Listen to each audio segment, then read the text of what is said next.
સદગુરુ મહારાજ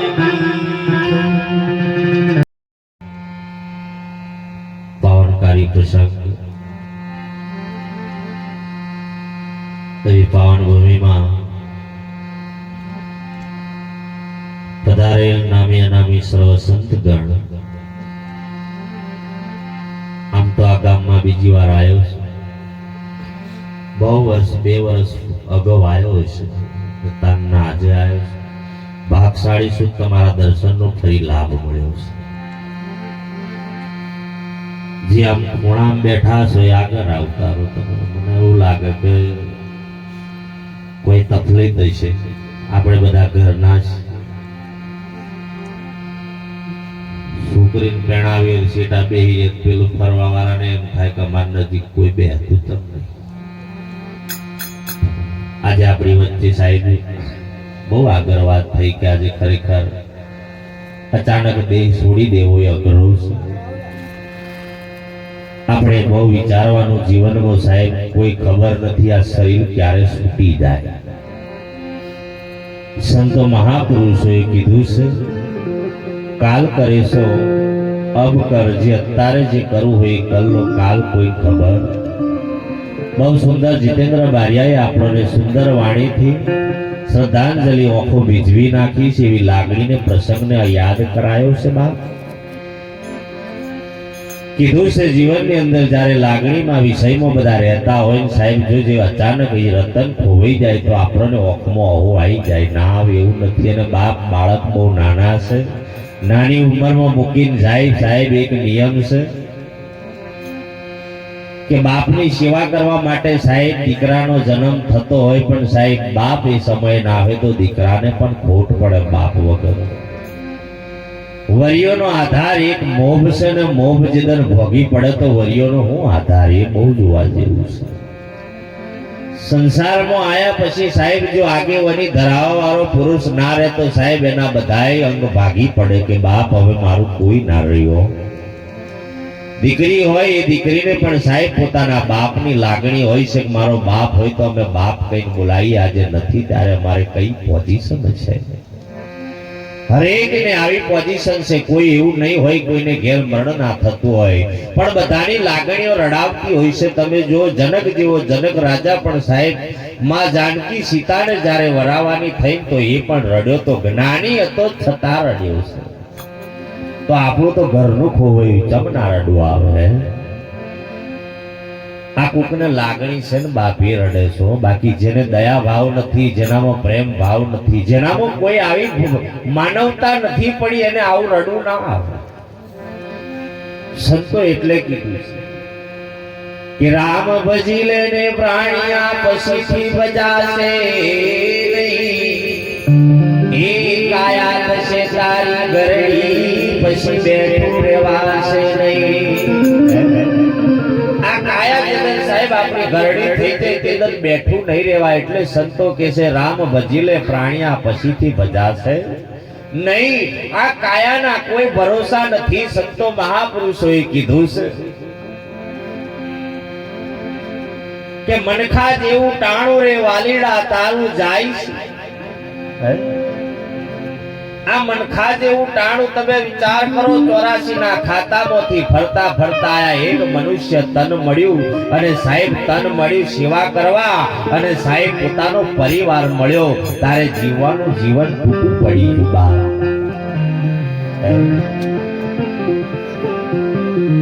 બાપને દીકરી વાલી છે ને માને સાહેબ દીકરો વાલો છે. જોજો બરોબર. બાપ માટે દીકરી શું ના કરે. લાગણીનો પ્રસંગ મૂકું છું, બહુ લક્ષ રાખજો, પછી આપણે થોડા આગળ જઈશું. દીકરી નાની હોય ને એનો બાપ સાહેબ લાડે કોડે ને રમાડતો હોય. સાહેબ બહાર જો હોય તો કંઈક ને કંઈક લેતો આવે કે મારી દીકરી લે બેટા આ લાયો છું, આ લાયો છું. અને સાહેબ એને લાડકોડ કરી લે. દીકરી નાની હોય તો માથું ખોતરી આલે, રાગ આવે તો એના પગ પણ દબાયા લે. એ દીકરીનો ભાવ બાપને યાદ આવે. અને સાહેબ એનો પ્રસંગ પણ જુઓ, જ્યારે સાહેબ દીકરીનું લગ્ન થવાનું હોય તો એનો બાપ 1 મહિના પછી હગાઈ થઈ ગઈ હોય તેદન એની આંખમાં ઓહું હોય છે સાહેબ. એ તો દેખાતું નથી પણ દિલમાં રડતો હોય છે એનો બાપ કે મારી દીકરી હતી તો મને ખાવા આલી દેતી, મારી દીકરી હતી તો સાહેબ માથું દબાઈ આલતી, મારી દીકરી હતી તો માથું ખોતરી આલતી હતી, મારી દીકરી હોય તો મારા માટે પાણી લાવતી હતી સાહેબ. એ દીકરીના સાહેબ જેદન યાદ આવે ને તા બાપ રડતો તો. આજે બાપ નથી તા બાપના લીધે દીકરીઓ રડે છે. જોજો બરોબર એટલે કીધું હે મોડ વેરઈને દીકરીઓ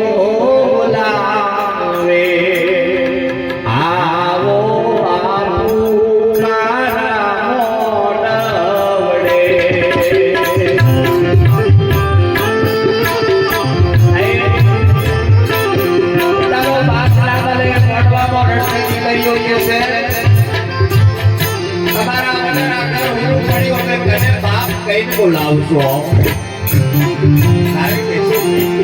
કૃષ્ણ પડ્યા વગડિયા સુના પડ્યો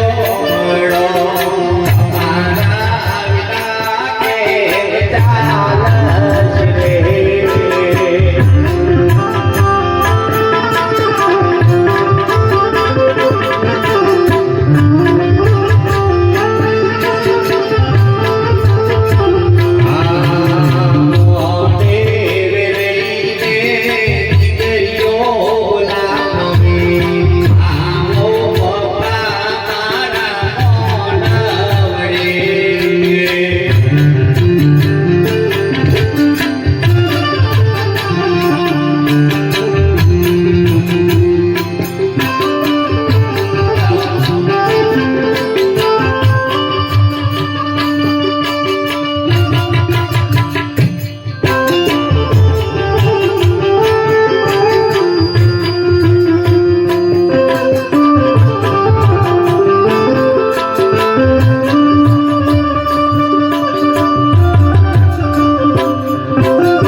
દીકરો જેદન જતો રહ્યો તેની માં રડતી હોય મેં લાડે મૂળે મારા દીકરાને મોટો કર્યો તો. અને મારી ઓખમાં હોય તો માં રડતી રડતી કહે છે હે મોઢે વેરીને પાવલડી બોલાવે આવો દીકરા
બેનો હું કે છે હે મોડે રહીને નો બોલાવે આવો ભૈલા મારા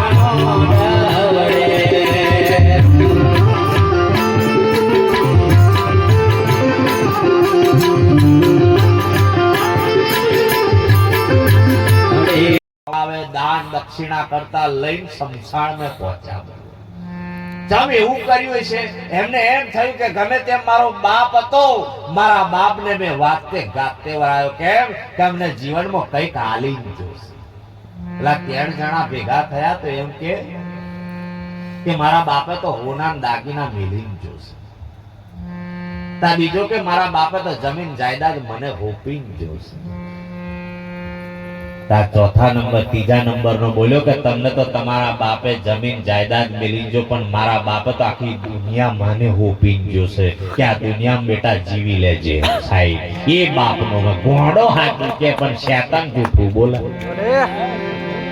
શેતાનોનું કોમ નથી ગોડા ગોડા હરીન પોમે બહુ બુદ્ધિશાળી ભગવાનને ના પોમે લખી રાખે